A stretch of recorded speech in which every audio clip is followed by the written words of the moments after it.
నిర్మల్ జిల్లా లోకేశ్వరం మండల రైతులకు ఎరువుల కొరత తప్పడం లేదు. వర్షాలు కురుస్తుండటంతో పంటలకు ఎరువులు వేసేందుకు రైతులు సిద్ధమయ్యారు.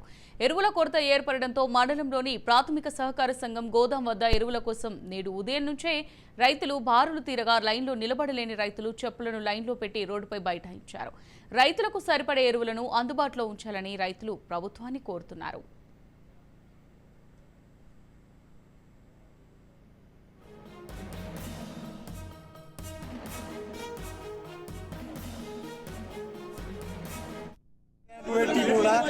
ఏం లాభం నూకుడుతోప్పుడు ఉన్నోళ్ళ నూకొని పోతున్నారు, నాలుగు నొక్కేస్తున్నారు.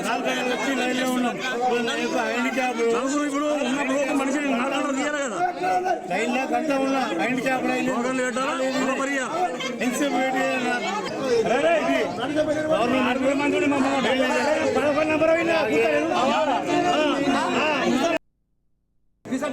బాగా చెప్పులు రాళ్ళు అవన్నీ ఏమో అవసరం లేదు.